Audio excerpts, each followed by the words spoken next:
La anterior clase les había propuesto un ejercicio donde teníamos una distribución de carga lineal de un segmento rectilíneo de longitud L que tenía una densidad lineal lambda, acá, ¿sí?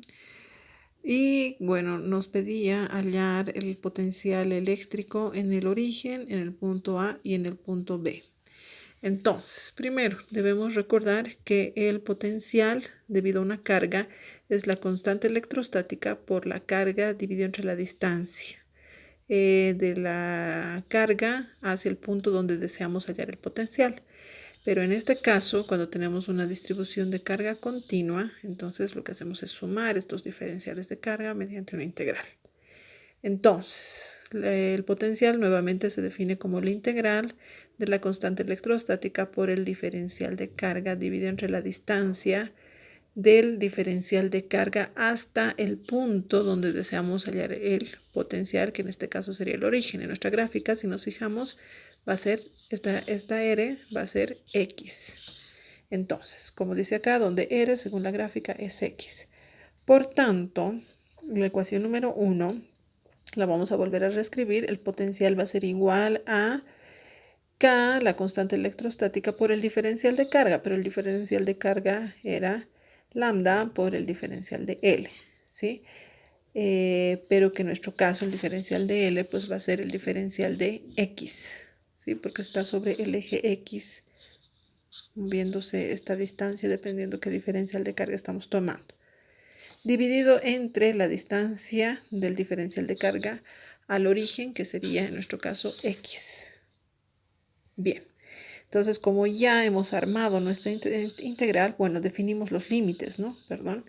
Acá el diferencial de X pues va a ser desde acá hasta acá, que sería desde AA hasta A más L, hasta acá, hasta donde termina el segmento rectilíneo, ¿sí?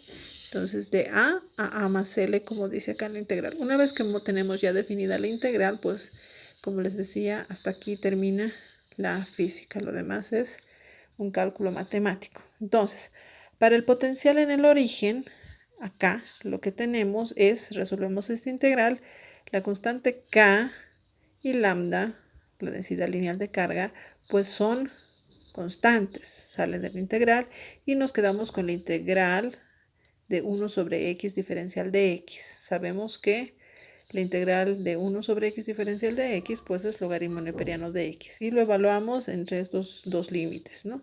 A y A más L. Entonces el potencial en el origen no es más que la constante K por lambda por el logaritmo neperiano de A más L menos el logaritmo neperiano de A.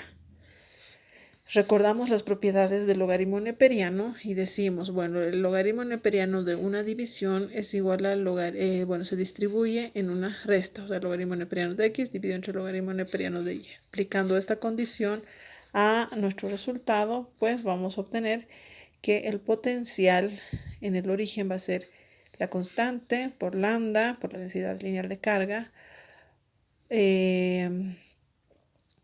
por logaritmo neperiano de este menos este, por estas propiedades que habíamos mencionado anteriormente, ¿no?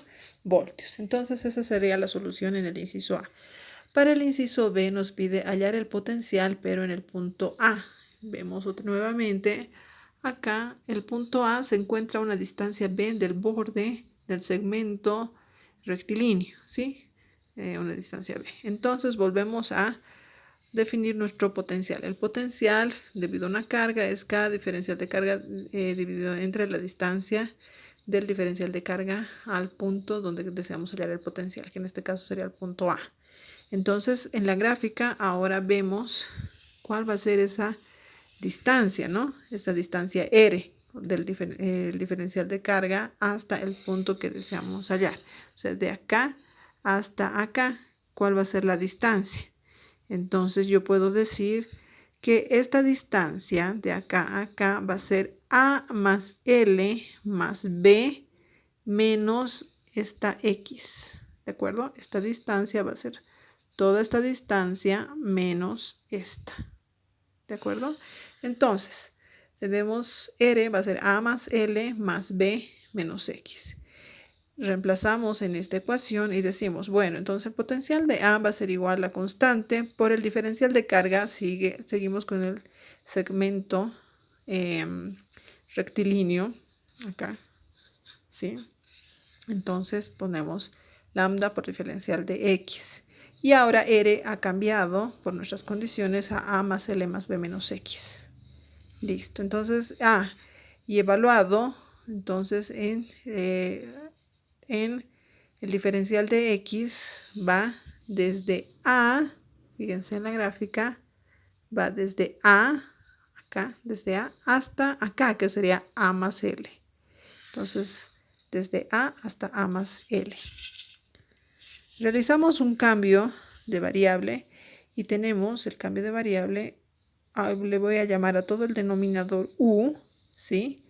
Y lo voy a derivar. La derivada de U va a ser, esta es constante, esta es constante, esta es constante, o sea, 0. Y la derivada de X va a ser menos diferencial de X. Entonces, para poner los límites, si X sería igual a A, reemplazamos acá.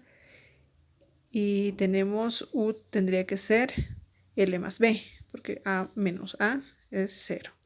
Y si X es A más L, si ponemos acá A más L, o sea, A menos L, esto se queda, A y L con A menos L se van y nos queda B. Entonces la ecuación esta se va a definir como el potencial de A es igual a K por L. En vez de poner diferencial de X, ahora tenemos menos diferencial de U, y todo esto con el cambio de variable es U. Hacemos la integral y tenemos el potencial de A, ya hacemos el cambio de variable, ¿sí? Y simplemente integramos. K por L nuevamente sale del integral y nos queda 1 sobre U, diferencial de U, que ya lo hemos visto, es logaritmo de U, con el cambio de límites B y L más B. Entonces lo evaluamos y obtenemos este resultado. Acá también podemos, usando las propiedades, decir el potencial de A va a ser K por lambda. Lo voy a volver a reescribir porque no lo hice, lo voy a escribir acá.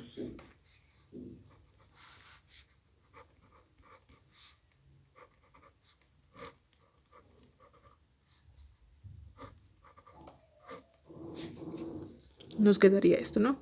K por lambda, logaritmo neperiano de L más B sobre B por las propiedades del logaritmo neperiano. Ok. Para el inciso C nos pide hallar en el punto B. Entonces nuevamente acá queda lo mismo, las mismas condiciones, y el potencial en B, ahora la distancia va a ser de acá a acá.